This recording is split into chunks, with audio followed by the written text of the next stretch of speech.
nervous because I'm here now. Welcome in, everybody, to another episode of 410 Sports Talk. I'm Glenn Martin here with my co-host James Haskell. In this episode, we are going to discuss some good news as Dez Bryant, wide receiver for the Baltimore Ravens, has been elevated and signed officially to the active roster.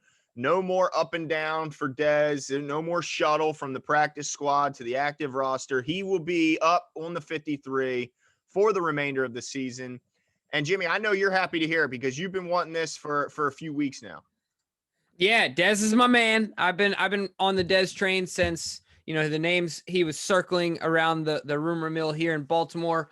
And I think he has shown his love and dedication to football. He looks like he's in great shape. He's already produced on the field. I believe that he already has more catches than Miles Boykin on the season. No, I'm just kidding. But, I think that he's more than earned it. They gave him every opportunity to fail and come up short, and he exceeded expectations and performed in moments where people thought he wasn't going to. So shout out to Dez for silencing the doubters. Hopefully he keeps, showing what he can do, keeps progressing, keeps coming back, rounding out into form. Who knows what he'll end up being? We don't know what the finished product will be of Dez Bryant 2.0 at this point. But hopefully we get the best of it here in Baltimore because we sure needed that wide receiver. And any shred of light at this point is a good thing, right? No doubt. Now my only question is this: was this just a reaction to us losing people? On the daily at this point due to COVID and hardly being able to man a 53-man roster at this point? Or was this Dez legitimately, earning the spot? Well, I think that the plan all along was certainly to eventually get him to this point. Now, that plan may have been accelerated because of the COVID issues and the outbreak. It certainly gave him the open roster spot, that gave him that opportunity was the COVID situation. But let's be honest, this is more of in my opinion, an indictment on the current receivers than it is really even a shout out to Brian. I mean, not taking anything against Dez, but I think he's done a great job. But if the Ravens receiving core was performing at a little bit higher level, I don't think that they would have ever even considered bringing him in for a workout, much less signing him like they did. I mean, the Ravens receivers have ranked 31st, the passing offense is 31st in the league, second to last. The receivers have they're ranked 30th in the league with just 94 catches and just 1,184 yards. They have as many drops as they do touchdowns, is 6 and 6.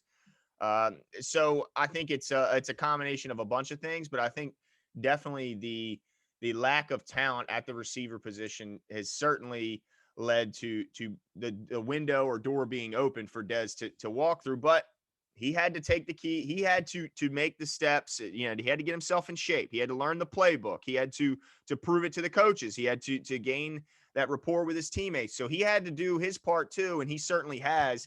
And I'm excited for it, Jimmy, because his size, the dog in him, the way he plays, the receiver position from not just a receiving standpoint, but also he's a heck of a blocker. The guy's a horse. He's somebody I wouldn't want to have to take on as a DB in the open field if I'm in charge of not just taking on the blocker, but also tackling a guy like Gus afterwards. That's a lot to ask. Dez, not Gus. No, I mean Gus. Oh, I see what you're saying. I got you. So you got to go from Dez to Gus. Exactly. You got to take on Dez as a blocker, and then you got to try and tackle Gus. That's a lot to ask.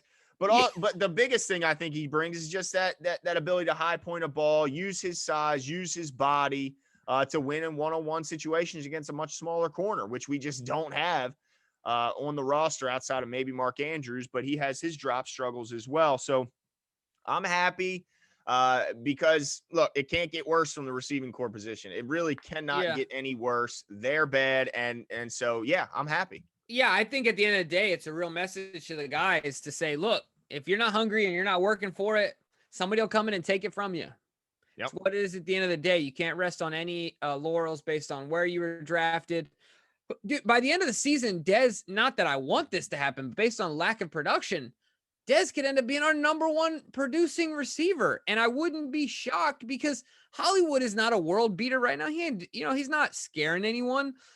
Snead is good. He's reliable, but I think already we've seen Dez is more dynamic than Snead. Not that Snead isn't great, but he has his lane and he's really good at that. And other than those two guys, who else would you say is a potential number one? So it's amazing to me that we've gotten to this point. Once again, not to knock Dez, but even before the injuries, it was obvious in Dallas that he wasn't able to be relied on as a number one anymore. And that was previous to 2 injuries, if I'm not mistaken. He had some obviously the Achilles and had some pretty significant injuries. So I wouldn't be surprised, but I hope all the best for Dez and our wide receiver core as a whole. Hopefully he injects them with a little bit of that same fire, energy, a little bit of that dog mentality as well. And it gets them moving, man. Well, and I want to know this because it looks like, they activated him first against Indy, but he only played 2 snaps. Yeah. He played much more against Tennessee. He ended up with 4 catches.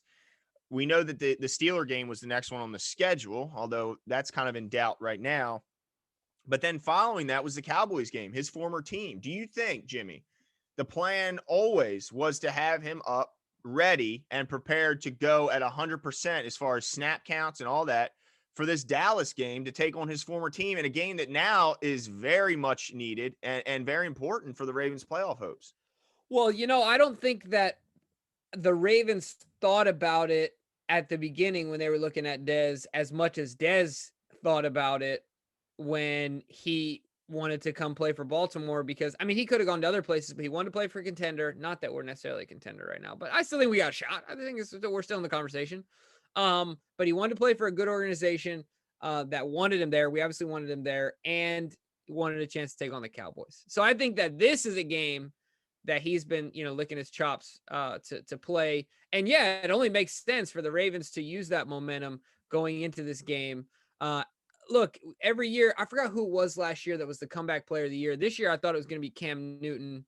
It's going to be Big Ben. We know it's going to be Big Ben. That's true. But from outside of Ben, look, at the end of the day, Dez could be in the conversation. It was pretty crazy based on the limited amount of weeks in which he'd have to really pick it up to do that. He'd have to start catching touchdowns. And I can see it happening, though. That's my point. I can see it happening because where else is the ball going to go? Hollywood can't get open in a field with a scarecrow.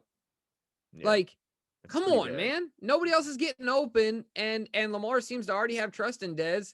And if he high points a couple balls in the end zone, that's what I want to see. Just give him a chance. That's what I'm begging from Lamar or whoever's under center, maybe RG3. Whoever it is, if you see one-on-one coverage, if you see clearly that they are focusing their attention on preventing Mark Andrews and Hollywood from making a play, and you see one-on-one from Dez in a corner, please give him one opportunity. I'm telling you, the guy will make a play. He's been waiting for this. He just naturally can high point, and he has strong hand. He can just take the ball out of the air and snatch it away from a defender. And I just want to see him have a chance. Just give him a chance. No deep balls to Holly. I still want deep balls to Holly, but it just drives me crazy because when I see him running 30, 40 yards down the field, I expect once the camera catches up for him to have some separation. I don't expect to see him running or a defender running stride for stride with him to the point where you can't even see Hollywood because he's so daggone small. He's being shadowed and blanketed by the defender. It makes me crazy. Anyway, look, I hope a lot. I have high hopes for Dez, but I also understand that he is 31 years old. He is coming off of a bad injury. But look, at this point, what do we got to lose, Jimmy? Yeah, absolutely. And think about, once again, he's not Steve Smith, but Steve Smith put up some decent numbers at 37 year after an Achilles. That's a good point. But Steve Smith's a different type of dog. No, you're right. But he also relies more on his quickness than Dez has to, which has a lot to do with your Achilles. Yeah, that's true.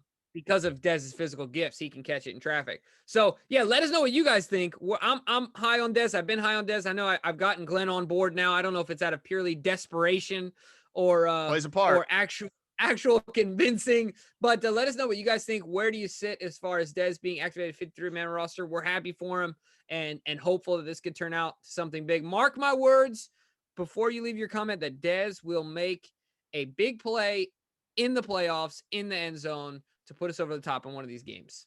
Wow! Let us know what you think. I just heard we're making the playoffs, so that's all I need to hear. Because right now that is somewhat in question. But yeah, let us know what you guys think, and we'll talk soon. See you.